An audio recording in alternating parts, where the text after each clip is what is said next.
Таны амар чөлөө цагт зориулан үргэлдэг амралтын өдөр хөтөлбөрийн бам Бэм гарагийн зочны ярилцлагын цаг үзэгчдэнд хүрэхэд бэлэн болсон байна. Ингээд үзэгч та бүхэндээ студид ирсэн эрхэм зочтой танилцуулъя. Тэгэхээр манай өнөөдрийн зочноор анагаахын шинжлэх ухааны үндэсний их сургуулийн оюутан Хатантул Эрдэнэтуяа нар маань өргөдөө ирсэн байгаа. За сайн байна уу? Та хоёрт амралтын өдрийн мэнд хүргэе. Сайн байна уу? Амралтын өдрийн мэнд хүргэе.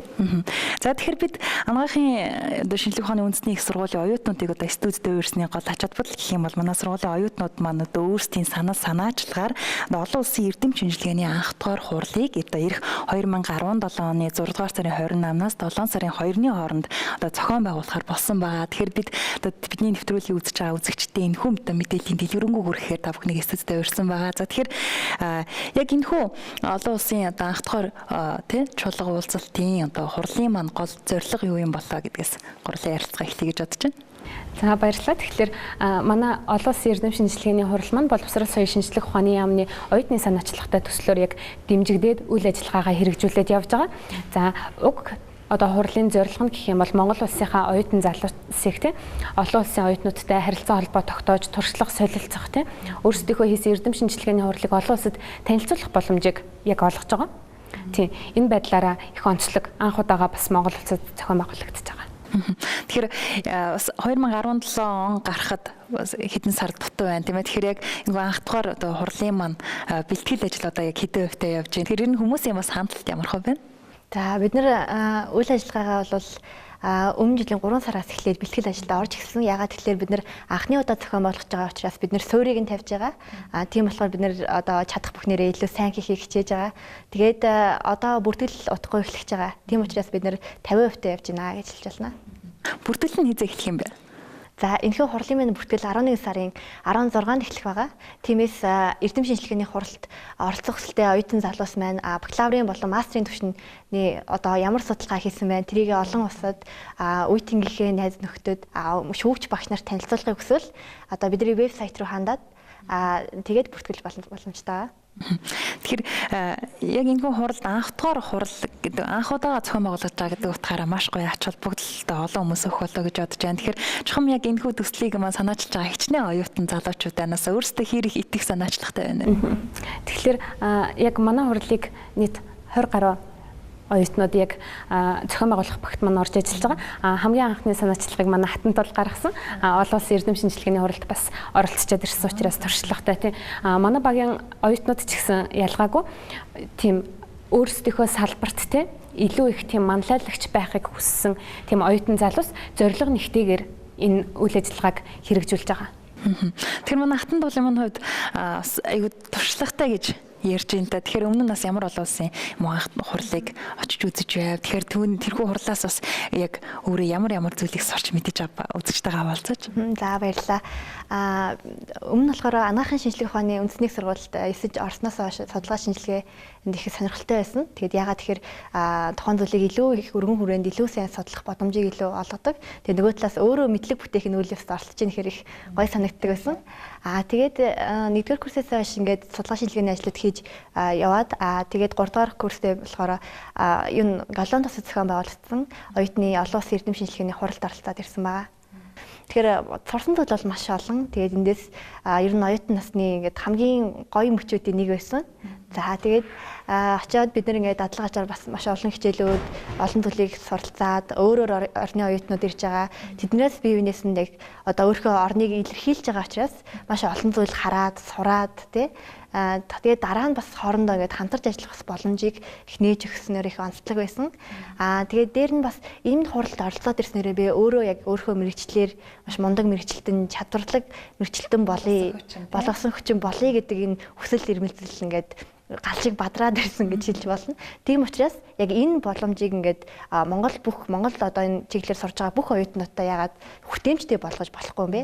Нөгөө талаас Монгол ямар онцлог байгаа вэ? Тэр бүхнийг ягаад олон нийт дэлхийн нийтэд тэр бүгдийг таниулж мэдрүүлж болохгүй юм бэ гэдэг учраас одоо бас яг энэ зүйлийг мэдрээд ирсэн оюутнуудтайгаа хамт нэгдээд тэгээд энэ хурлыг зохион байгуулъя гэж шийдвэр гаргаад одоо ингээд үйл ажиллагаагаа тарлж байна. Тэгэхээр бүртгэл маань 11 сарын 16-наас эхэлнэ гэж байгаа тийм ээ. Тэгэхээр эх 17 оны 6 сар хүртэл бол нэлийн эдэн сар дутуу байгаа учраас яг энэ хооронд тэр хуралд оролцохдоо материалыг хэрхэн яаж бэлтгэх юм болоо? Явцын дунд нь бас шалгаруулалт хийх юм болоо? Дүгнэн зэгнэх зүйлүүд хийх гарах юм болоо? Мэдээж тэтгэлгүй байх уу? 11 сарын 16-наас бүртгэл эхлээд 2 дугаар сар хүртэл яг бүртгэл нь явагдана.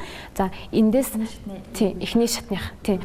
Тэгээд ирүүлсэн бүх материалд яг бид нар одоо дүгнэлт хийн гэсэн үг байхгүй. Энэнд нь болохоор манай сургуулийн зөвлөх багш нар мэдээж хуралд маань зөвлөх багш нар байгаа. Эдгээр зөвлөх багш нар хяналт тавьсны үндсэн дээр зарим засах ёстой зүйлсүүдийг нь тайлбарлаж хэлээд за дараад нь сэтгүүл хэвлэгдэн. За энэ сэтгүүл хэвлэгдэж байгаа материалуудаас тодорхой оролцогчд нь яг аман болоод хамны илтгэлээр оролцох байгаа хуралд маань.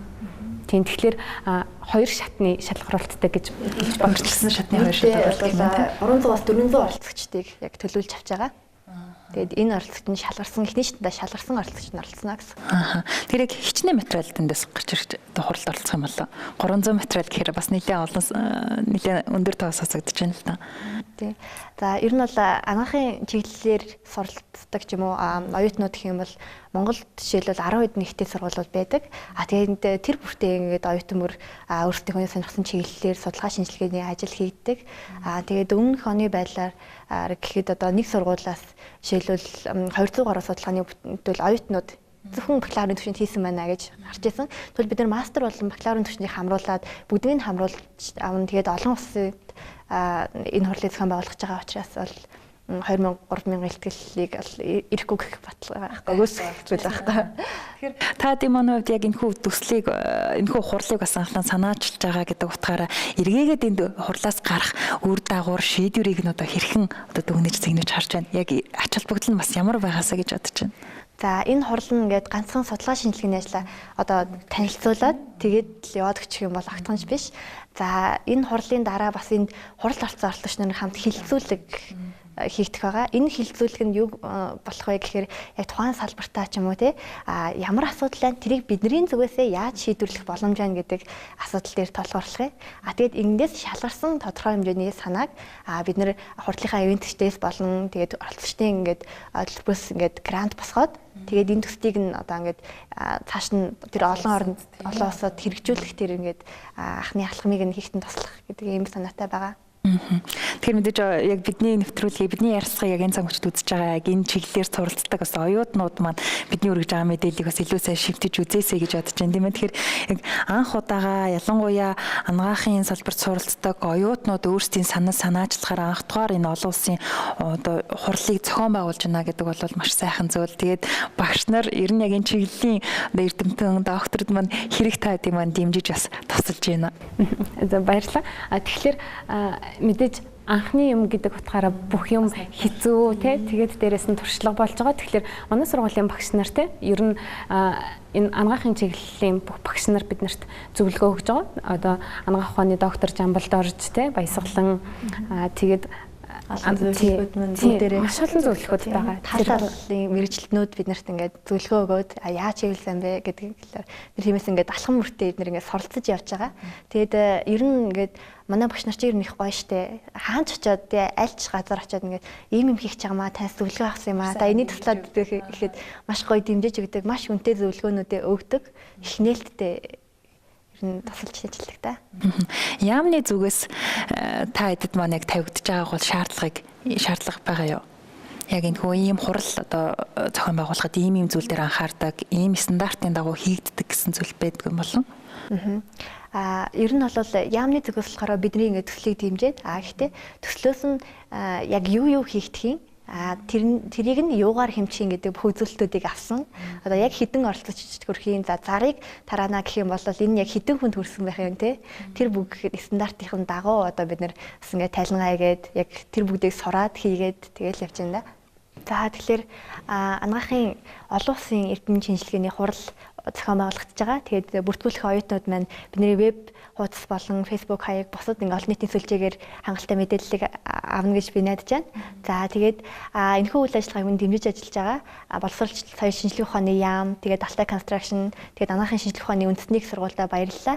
Мөн энэ үйл ажиллагааг нь биднийг дэмжиж хамтарч ажиллах одоо ямар ч байдлаар тусалж болно. За энд хамтарч ажиллахыг хүссэн байгууллагууд болон хувь хүмүүс мөн ингээд энд үйл ажиллагаа зохион байгуулахад оролцмоор байна гэсэн аль сургуулийн оюутан байж болно. Ингээд бүгдэндээ нээлттэй шүү гэж хэлмээр байна.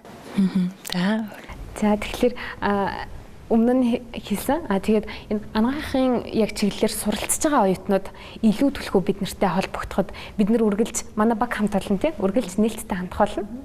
За тэгээд тааштай маш их баярлалаа. Бидний урилгыг хүлээн авч эцүүдэд манай ураг дээрсэнд маш их баярлалаа. Тэгээд мэдээж Монголын маань ирээдүйн улсын залуучууд ийм сайхан зүйлийг санаачлахаа болгож хэрэгжүүлж байгаад маш их баярлаж байна. Тэгээд та бүхнийхээ ажилд амжилт хүсье. Улам илүү шинэлэг зүйлийг санаачилж байгаарай. Баях маш их баярлалаа. Амжилт хүсье. За баярлалаа. За үзэгчтэй Бэм гарагийн амралтын өдрийн хөтөлбөрийн маань зочны цаг өгөр өндөрлөж байна. Ингээд амралтын өдрийн хөтөлбөрийг үргэлжлүүлэн хүлээн авч үзнэ.